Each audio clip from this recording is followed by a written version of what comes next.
சென்னை எழும்பூர் ரயில் நிலையத்தில் மேற்கொள்ளப்படும் மறுசீரமைப்பு பணிகள் காரணமாக இன்று முதல் 9 விரைவு ரயில்கள் தாம்பரத்தில் இருந்து புறப்படுகிறது. ரயில் இயக்கம் தொடர்பாக செய்தியாளர் தாயுமானவன் வழங்கக்கூடிய தகவல்கள் என்ன என்பதை பார்ப்போம். தாயுமானவன், இப்ப இந்த ரயில் புறப்படுவது தொடர்பாக என்னென்ன டைமிங்லாம் வெளியிட்டிருக்கிறாங்க, அது பற்றிய முழு விவரங்கள் என்ன?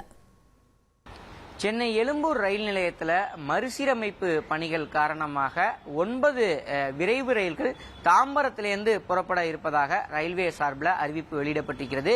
இன்று முதல் 9 விரைவு ரயில்கள் தாம்பரத்திலிருந்து புறப்படும் எனவும் பயணிகள் அவர்களுடைய பயணத்தை முன்கூட்டியே அதற்கு ஏற்றவாறு திட்டமிடவும் எனவும் ரயில்வே தரப்பில் அறிவிப்பானது வெளியிடப்பட்டிருக்கிறது. காரணம் என்ன அப்படின்னு பார்த்தோம் என்றால், சென்னையை பொறுத்தமட்டில் தென் மாவட்டங்களுக்கு செல்லக்கூடிய ஒரு பிரதான ரயில் நிலையம் எழும்பூர் ரயில் நிலையம். தினசரி 100க்கும் மேற்பட்ட ரயில்கள் இங்கிருந்து தென் மாவட்டங்களுக்கு இயக்கப்படக்கூடிய ஒரு சூழல்ல இந்த ரயில் நிலையத்தை மறு சீரமைப்பு செய்யக்கூடிய பணிகள் என்பது தொடர்ச்சியா நடைபெற்று வருகிறது. சுமார் 734 கோடி மதிப்பீட்டில் இந்த எழும்பூர் ரயில் நிலையம் என்பது மறுசீரமைக்கப்பட்டு வரக்கூடிய காட்சிகளை பார்க்க முடிகிறது.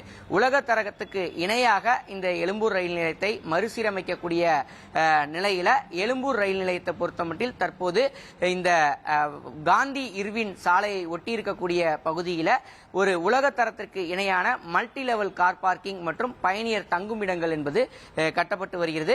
அது மட்டும் இல்லாம எழும்பூர் ரயில் நிலையத்தை பொறுத்தமட்டில் 11 நடைமேடைகள் இருக்கின்றன. இந்த 11 நடைமேடைகளையும் ஒரு சேர இணைக்கக்கூடிய பணிகளும் தற்போது துவங்கி இருக்கிறது.